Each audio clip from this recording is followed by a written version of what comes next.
Intro is already played.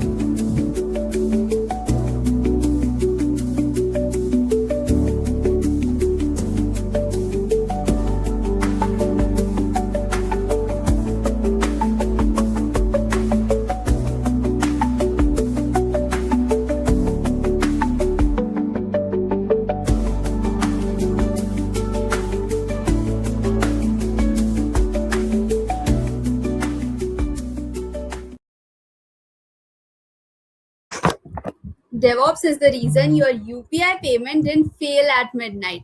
DevOps is the reason so many people on Hotstar can watch IPL all at once. And someone has to make sure none of them falls apart. And our today's guest does the same. Welcome to the Geeks for Geeks podcast, where we bring you to the people, journeys, and conversation no one in the Indian tech space is doing right now. Our today's guest is from a very average educational background and he got into Amazon first and now in Temporal. He is also teaching millions of students regularly DevOps and also communicating them the right way of approaching DevOps career. Welcome Shubham, also known as DevOps Wale Bhaiya, with his YouTube channel name DevOps Train with Shubham. Welcome, very welcome Shubham. I'm adding you to the stage. Hello दोस्तों कैसे हैं सब लोग hi hi Avani how are you I'm good. How are you? And I've heard you don't often take podcast or you don't do podcast because you mostly take educational videos and you teach only on YouTube. Why you have chosen this time to do podcast on Geeks for Geeks channel? Please tell us, Sunil.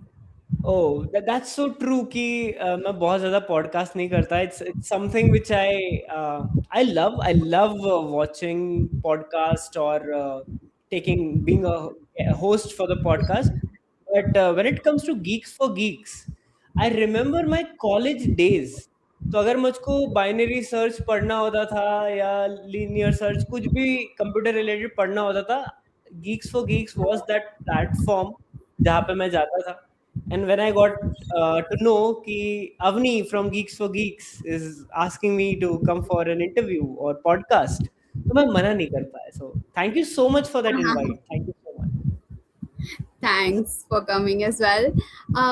Shubham, before we get into deep stuff, I want to know your story, unfiltered, from very beginning. So please tell us how this Shubham became DevOps Wale Bhaiya all the way. From Oh, yeah, that's nice. So I remember 2016 when I was giving a lot of interviews in order to get an internship. So मैं third year में था. So as a third year college student, I was not getting any internship. There was one teacher, Ismail Agbani. He was a teacher at my college, and he gave me an internship of teaching assistant. So I was a teaching assistant. I used to correct the papers, quizzes set karta tha, and all these things. And that gave me some confidence that I can teach or I can be into teaching. But then again, I tried for software engineering positions internship. I got failed, rejected, rejected, rejected. I got 150 around rejections. And तब मुझको समझ में आया कि I need to be more confident. I need to start speaking publicly. Answers को अच्छे से बताना पड़ेगा. And then I started on public speaking, my speaking skills. And then I got my first internship. So वहां से my first job, and then my first time into a fan company, Amazon, I cracked. So the entire journey of a non-confident student who can't speak in English, who can't clear interviews, वो कैसे मैं अपने learners तक पहुंचा दूं जिससे कि I could be that mentor which I needed in when I was very young. तो वो मैं बन पाऊँ. That's why I started Train with Shubham. जहाँ पे मैं सिर्फ और सिर्फ डेवऑप्स नहीं पढ़ाता. I also help you all with interview preparation, latest क्या चल रहा है एआई में, how to crack a job, how to give an interview, वो सब भी I try to teach. So that's how Shubham became train with Shubham. यार इतनी ऑनेस्ट मतलब बातें ना बहुत कम लोग करते हैं, इसीलिए शायद आप पे इतने सारे स्टूडेंट्स एंड लर्नर्स का ट्रस्ट है और वो लोग रेगुलरली आपको फॉलो करते हैं. All right, let's get into the real talk. And first, I'll be beginning with the biggest shift of DevOps in the AI era. You have had front row seat of to how DevOps has evolved, not just as a practitioner, but as someone who had to explain these shifts to lakhs of learners, right? Yeah. So let me start broad. What is the single biggest shift happening in the DevOps right now because of AI that most engineers still don't fully understand? Hmm. So what I see nowadays in DevOps is many organizations are moving towards AI ops. They're trying to integrate AI in observability, in their pipelines, in their deployments. अगर कुछ break होता है, so जो RCA या फिर root cause analysis होता है, they're using a lot of AI practices in these DevOps related things. तो जो मैं देख पा रहा हूँ, जो लर्नर्स है, जो फ्रेशर्स है, they are completely skipping the basics and they are completely skipping the AI ops वाला पार्ट. वो क्या करते हैं, या तो डेवऑप्स पे कंप्लीटली फोकस कर देते हैं कि मुझको तो क्यूबरनेटिस सीखना है, I want to build pipelines, और they focus on ChatGPT related thing कि मैंने चैट जीपीटी में डाला make a Docker file for me, और उसने डॉकर फाइल बना के दे दी. सो वो उसी में खुश हो जाते हैं, जबकि reality is very different. The way you use AI to speed up your process, the way you use AI for observability, for making कि आपके applications reliable है, that is the new shift which is needed, which I am seeing in the industry. So I would highly recommend everyone who is learning DevOps, try to learn more about durable execution, observability, AI ops, ये सब आपके पास होना चाहिए. Also, I think it's not more about adding new tools to the stack, it's more about how the job is changing, how the responsibilities are changing. True, true, All right, correct. let's So go a little deeper into yeah, this. Oh, yeah, okay, you yeah, were saying something. yeah. So you brought up a very good point कि jobs and responsibilities are changing.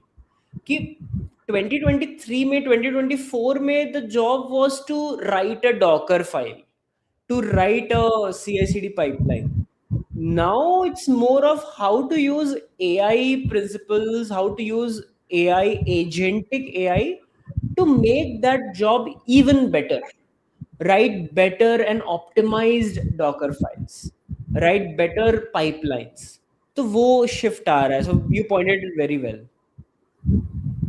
Thanks. Okay, let's go a little deeper into this. And next, I want to talk about the harsh reality about real production systems. Most Hmm. people learn DevOps through tutorials, lab, clean documentation, and they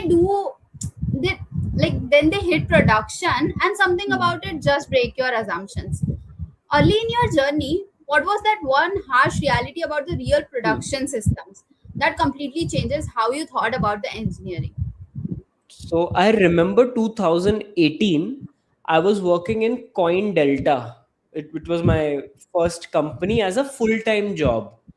तो उसमें क्या हुआ, I was working on a project जहाँ पे I was doing some API call, मैं कुछ तो test कर रहा था, एंड एकदम से मुझको मेरे सीटीओ आके बोलते हैं कि समथिंग ब्रेक. मैंने कहा यार क्या ब्रेक हो गया ये, फिर बाद में देखा the user who was breaking something was me. तो मैं प्रैक्टिस कर रहा था, और मेरा जो एनवायरनमेंट था सिस्टम का, that environment was not configured properly, तो वो प्रोडक्शन में ही चीजें चल रही थी, and I was basically breaking the production life. तब अर्ली इन द जर्नी मुझको समझ में आया कि always follow best practices. तो best practices as a DevOps engineer developer is, आप अपने एनवायरनमेंट्स को सेग्रीगेटेड रखो. डेव एनवायरनमेंट अलग है, टेस्टिंग एनवायरनमेंट अलग है, प्रोडक्शन अलग है. So when you are in a startup, when you are early in your career, these are the mistakes which happen a lot. तो ये हार्श रियलिटी आपको फेस करनी पड़ती है, जो कभी भी आपको ट्यूटोरियल देखते समय नहीं आएगी, जो कभी भी आपको बुक पढ़ते समय नहीं आएगी या नोट्स बनाते समय नहीं आएगी. When you actually do hands on, जब आप प्रोजेक्ट्स बनाते हो, तभी ये सारी चीजें होती है.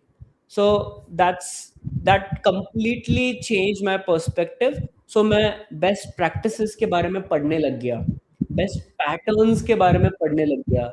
मैं ट्यूटोरियल्स देखना कम कर दिया, प्रोजेक्ट्स बनाना बढ़ा दिया. That's the shift I saw. ये बात बहुत ही सही थी, क्योंकि यूजुअली यही होता है, लोग ट्यूटोरियल देख के असम्पशंस बना लेते हैं, बट एक्चुअल में तभी सब चीज सॉर्ट होंगी जब आप उस रूम में होंगे जहां आपको सब रिजॉल्व करना है और everything is on fire. That's really true. Exactly. Let's keep going, Shubham. When does DevOps become more important than features? So there's this classic tension inside every production company: shipping new features versus keeping the system stable and reliable. In your opinion, when does DevOps stop being support function and become more critical than feature development itself? So true. I really like this question because as a DevOps engineer or any engineer, you should know the seriousness or the impact of the role which you are in. Let's say DevOps engineering. As a DevOps engineer, I have to make sure that my time to market, if my developer has built something, वो कितनी देर में, in less time it is reaching the market, how scalable I can make my systems, how reliable I can make my systems.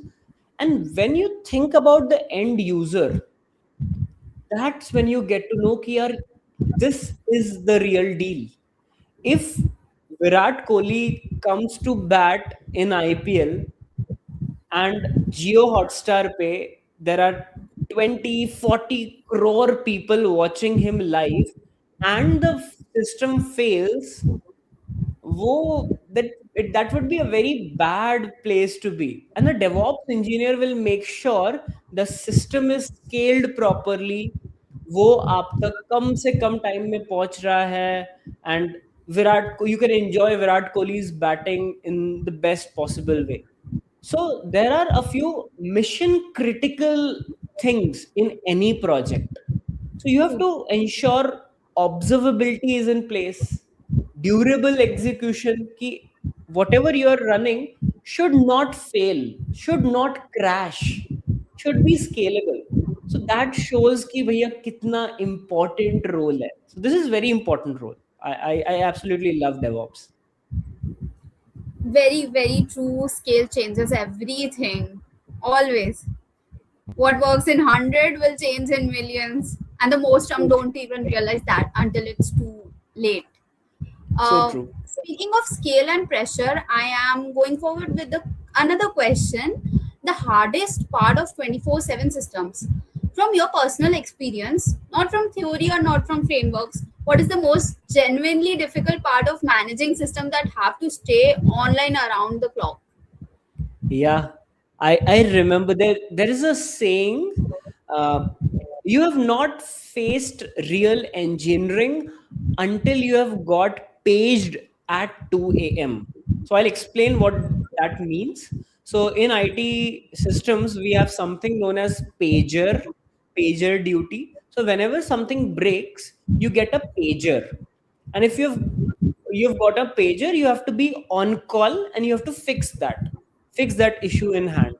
So most of these pagers happen 2 a.m., 4 a.m. They happen very random times. So one thing which I learned in my career quite late, you have to build systems so that you can sleep peacefully. You don't get paged at 3 a.m. and you're like, "Arey, kya ho raha hai? Which world I am in?" You should not be like that. So the T-shirt that I'm wearing today, Temporal, it's a durable execution platform. It's open source, and engineers should understand ki how you can make durable systems. how you can make crash proof systems that if something fails, it keeps retrying itself until and unless you get a stable state. So those things, how to effectively use AI agents so that they could debug things on your behalf and can give you a playbook. Ki, those ye went wrong. This is how you have to fix it.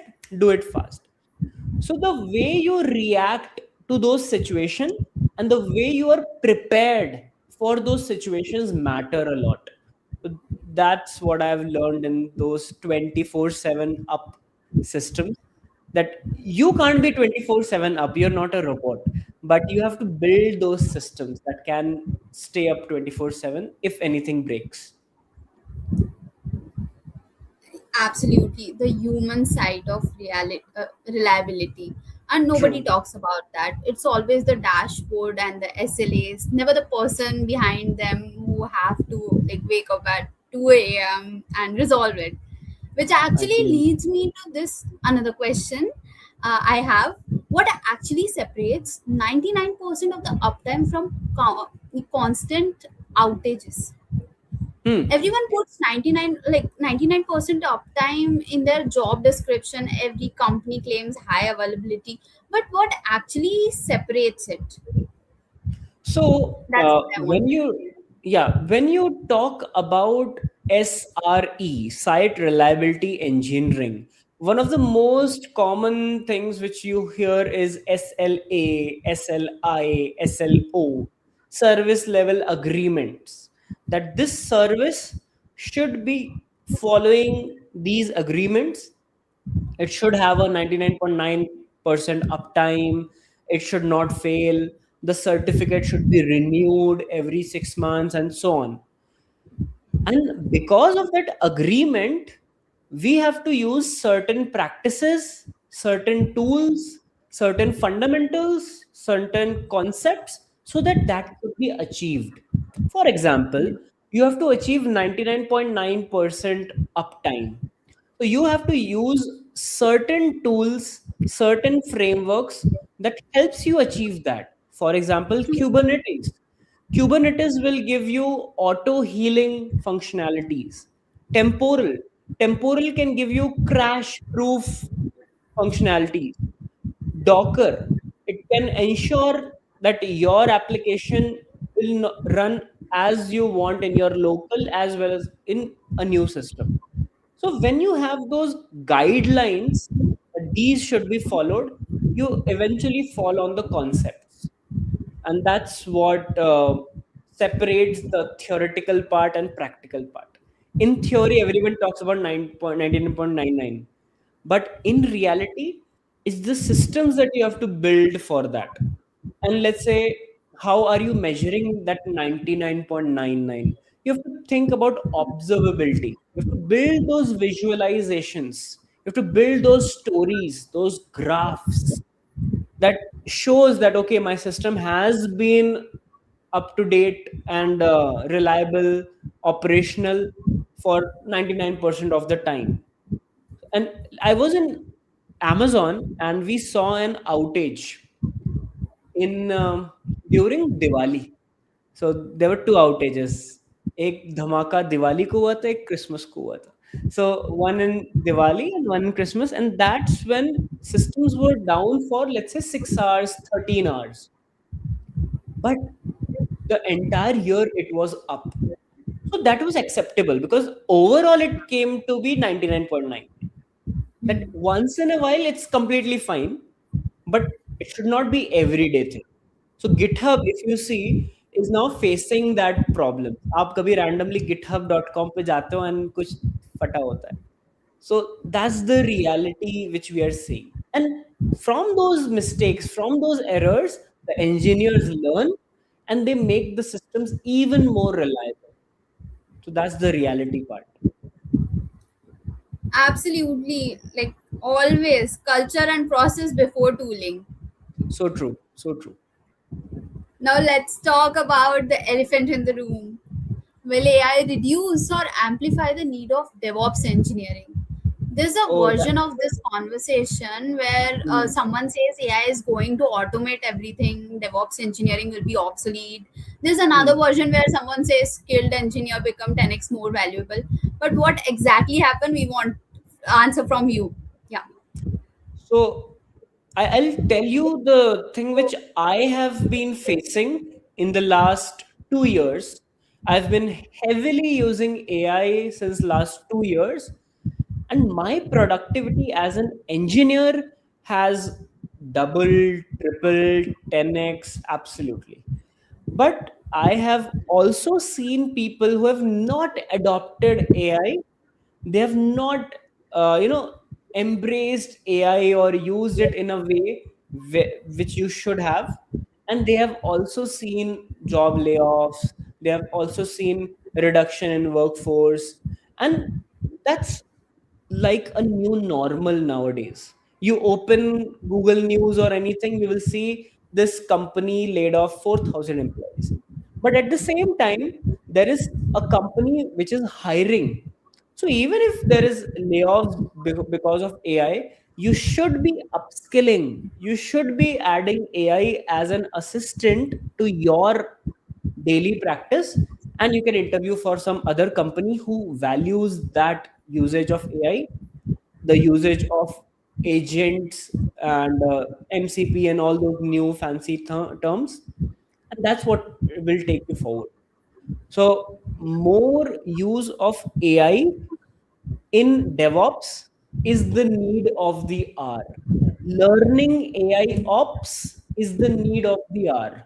Learning how you can use AI for observability, learning how you can deploy AI agents in production is the need of the hour. Because in previous times we used to deploy web applications. Now those web applications are moving towards agentic AI applications. So the engineer who knows how to deploy web apps as well as agentic AI apps gets the winner's place. So don't miss on AI. The world is moving towards that. Make AI your friend. I like that framing. It's never was about replacement. It's about what you bring to the table alongside that tools, and that's good. See into something specific. Will AI ops and durable execution redefine DevOps? That's what my next Absolutely. question is. Absolutely, it is redefining DevOps. I remember whenever my pipeline, my CI/CD pipeline used to fail, I used to log into my system or the tool and I used to rerun the pipeline. If you are watching me on YouTube or you're listening to this podcast, just drop a yes in the chat if you have rerun your failed pipeline. Let's say pipeline has 4 5 stages: code, build, test, scan, deploy. And let's say build stage failed. So you had to go there and rerun that stage. Hmm. And we as engineers were fine with it. That okay, that's fine, we will rerun. But when I got to know about AI ops, when I got to know about agentic AI, when I got about durable execution, that if you are executing something and if something fails, there are systems that can retry from the state which was last successful. And from that day, I'm not rerunning my pipelines. From that day, I'm relying on temporal, I'm relying on orchestration, I'm relying on workflows to do that part for me. And my life has been much easier now. I can build faster. If something breaks, it is crash proof, it is durable execution that is replaying that thing. And I can focus on bigger and better projects instead of manually doing the run again. And that is how the future of DevOps is moving. You are now talking not about the crash, you are talking about how to prevent, reduce those crashes, how to make your pipelines so robust that even if it fails, it can restart without you manually intervening. So that's Hmm. the redefinition which is happening right now in the industry, and everyone should learn about AIOps, durable execution, observability, and so on. That's a very strong claim, though, which brings me to something very practical. What do you think? Which DevOps skills are dying and which are exploding in value? Very good question. So with the AI agents being into the play, there are tools like Chef, Puppet, uh, which no one is talking more about. So if you are trying to learn outdated tools, Docker Swarm, outdated tools, so these are the tools, skills which are dying. But the way you optimize things, for example, you have an infrastructure on AWS, let's say, and you're building that infrastructure using code, using Terraform. How using AI you can optimize that infrastructure with a lens of FinOps, finance operations, so that your entire cost is reduced. That is something which industry is looking into. So the manual things which were in the previous era, pre-AI era, that chal raha hai, chalne do. If it works, don't touch it, is gone now. If it works, how can it be optimized further? Is the new talk of the town. So skills like cost optimization, skills like AI agents, agentic AI, instead of you writing prompts for AI agents, how you can use agent skills. So if you go on this website known as skills.sh, you will get list of skills which you can use with Claude Code, and you can make your things even better, your applications even better. There is this website called temporal.io, which says, what if your code never failed? And you can use that. There's a website called trainwithshubham.com where you can learn everything about these things by me. So that was a plug. But yeah, that's the skills that you need in order to grow in IT industry. Okay, while you were telling about the skills, I got a question. What actually, like the use of AI in your regular workflow? We want to know Hmm. from your personal point of view. How do you That's use AI in your interesting. workflow? How do I use AI? So, what I do is I heavily use Claude Code. If you want, you can use Codex, Kiro, Anti-Gravity. These are agentic AI tools used for coding. So, I have every tool dedicated for the use case. Let's say I want to generate images to make my explanation easier. I will use ChatGPT. Let's say I want to explain something, I will use Gemini. Let's say I want to code, I will use Opus, Claude Code models. So I have every AI tool separate for that use case. And then let's talk about coding. Let's say I want to do some DevOps related project. I first install the right MCP servers for my agents. Then I install the right skills for my AI agents. And then I plan what I need to do. So before I complete my plan, I don't let AI to generate even a single file. So first I will let all the MCP tools so that my model gets the right context where it should work. I use the skills so that it gets the best practices, and then it goes to the plan mode. Whatever I am planning, whatever the decision AI is making, I am keeping a note of that. So there is a folder called decisions, which will keep all the AI related decisions documented, so that whenever my context is refreshed, AI knows what all things it did. So with all those things, I create a plan, from scratch, and then I start my project. So this is very important. Generally, what people do is they like create a project for me for DevOps, and they directly write a prompt, which is bad practice. Don't do that. So use the best practices of AI. Great. That last part was impressive. Yeah. Uh, you have mentioned temporal multiple times, and Yeah, as someone new to DevOps, I want to understand how it will change my style of work if I want to get into DevOps. So, please explain me that. that's a very good question. So the reason why I brought up temporal was, first, it's open source. You can self-host it, you can run it, and other things. If I have an API, and that API can go wrong in many ways. My API can time out, my API can crash, my API can take a lot of time to respond. If I'm trying to talk to a large language model, it can have LLM retries. It can give me a lot of cost of trying to answer same thing again and again. What temporal does is, temporal ensures that you have a workflow. You have steps dedicated, that step 1 do this, step 2 do this, step 3 do this, and that is in a sequence. Now let's say any of the steps break, you don't have to run everything again.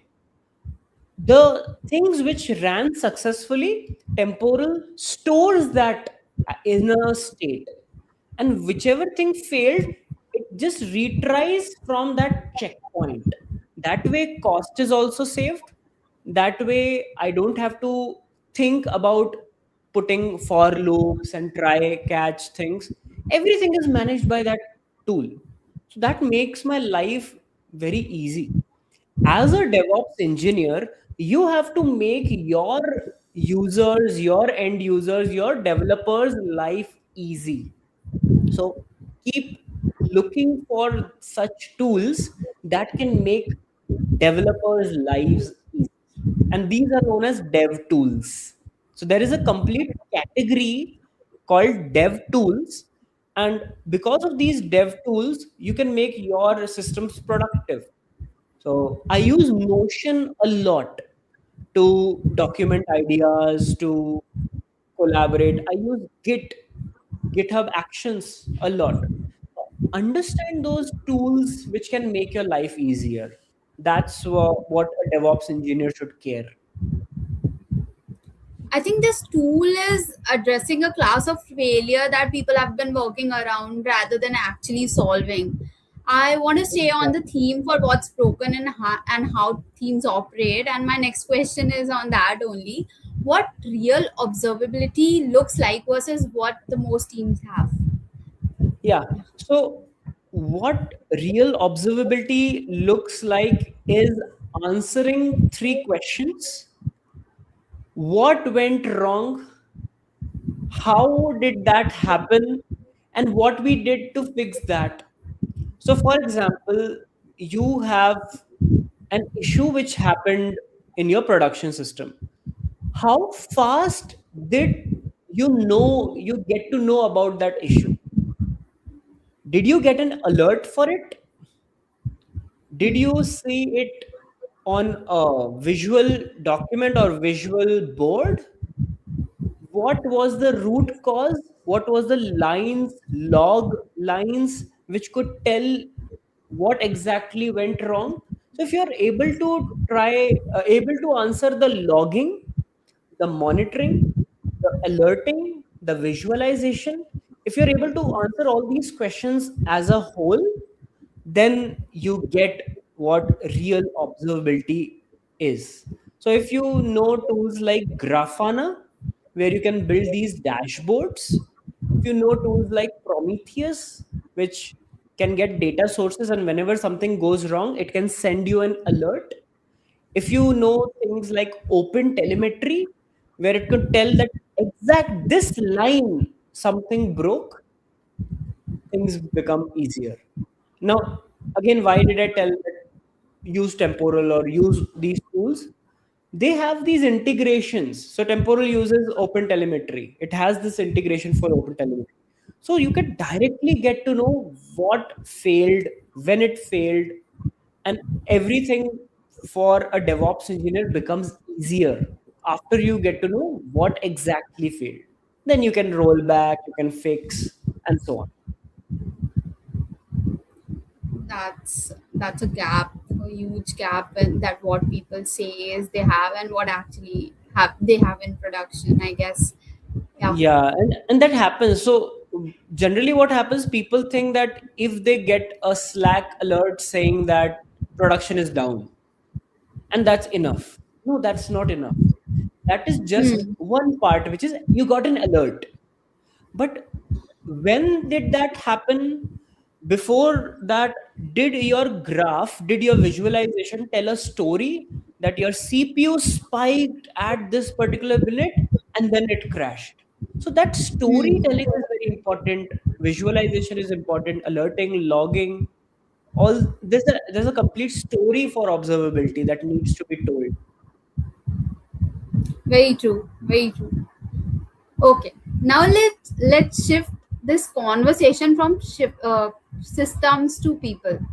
So Yeah. let's talk more about your audience and the people you have trained over the years. My next question is related to that only. You have trained thousands of aspiring DevOps engineer. What common mindset or mistakes keeps most people stuck despite learning so many tools? Yeah. So I generally keep telling. So before this live session, I was talking to a few students in Hmm. a doubt clearing session. If you are hearing me and you were in that doubt clearing session, just drop B11 in the chat, because I teach in batches and I was talking to Hmm. batch 11.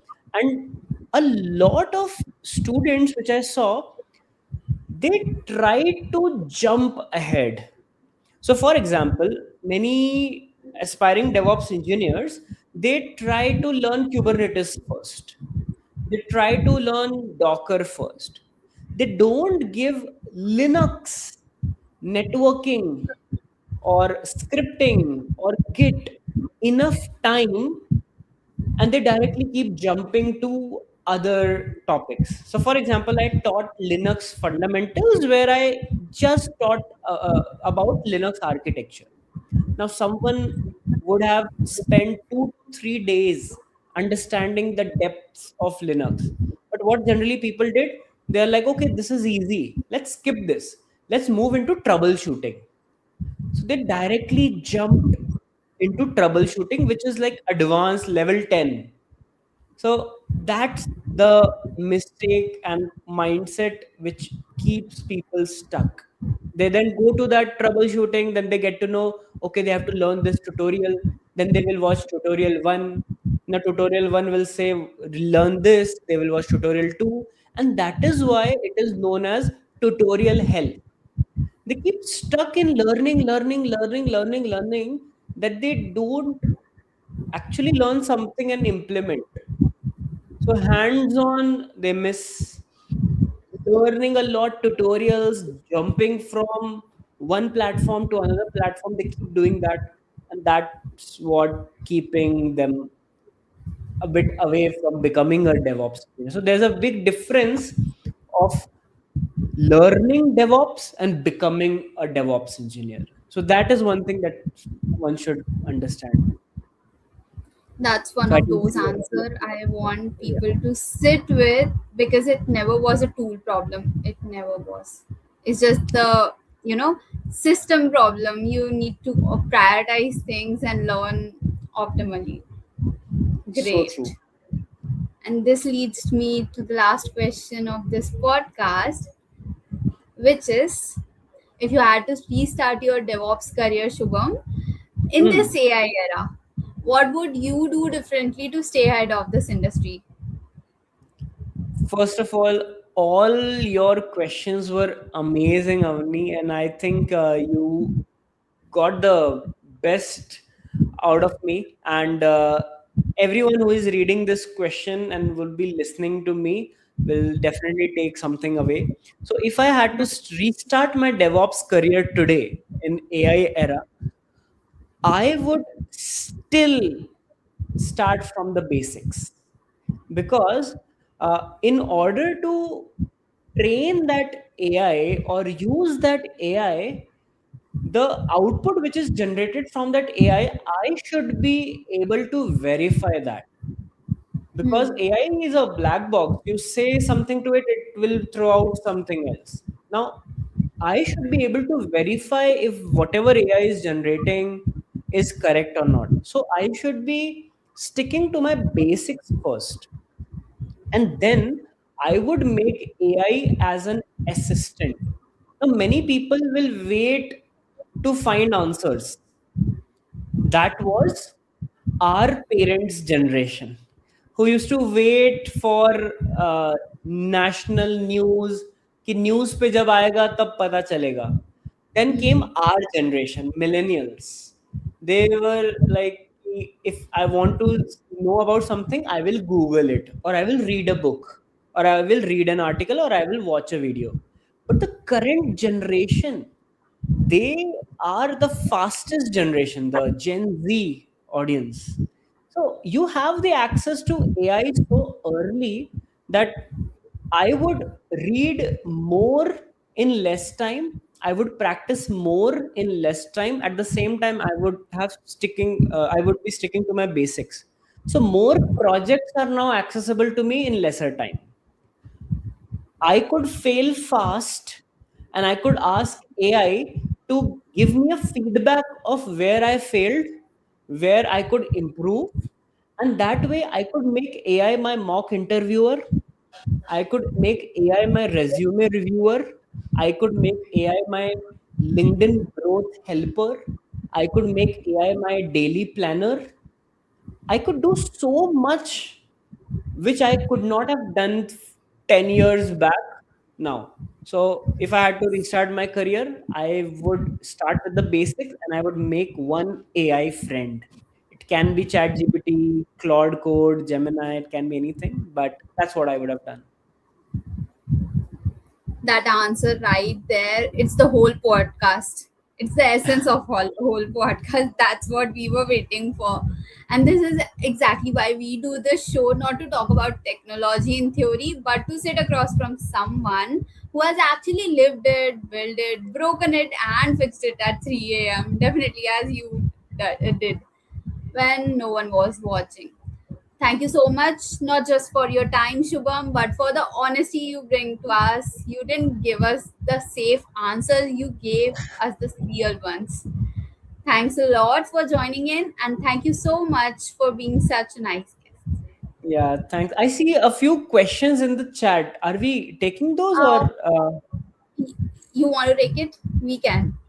I see a lot of questions. I just don't want them to think that We we can. did not see the chat. No, Uh, no, I definitely we can cater them all. Yeah, I see one question. What about jobs as a fresher, or else 1 or 2 years of experience? I want to talk about jobs as well. It would really Sure. help people. So, if you are a fresher and if you hear someone saying that, hey, there are no jobs in DevOps, there are no jobs at all, AI has taken away all that is noise.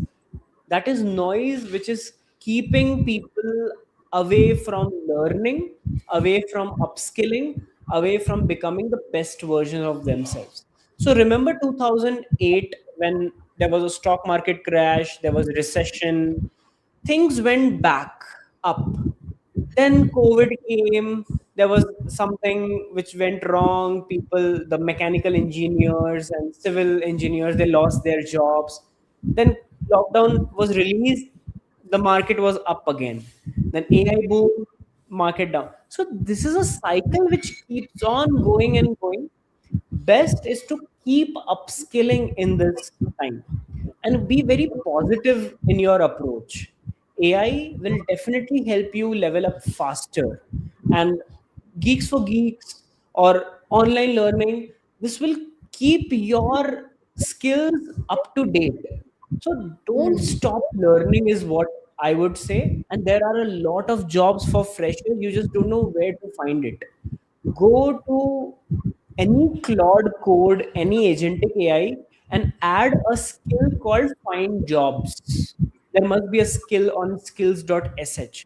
Ask AI to scan the entire internet. There is a tool called Appify. Appify gives you ways to scrape these websites. Scrape LinkedIn, scrape Naukri, try to find the latest jobs, and you will see there are hundreds and thousands of openings for freshers only in DevOps. For cloud, different. For data engineering, different. So don't be afraid and don't be overwhelmed by someone saying that freshers के लिए job नहीं है. So that's one thing which I wanted to share.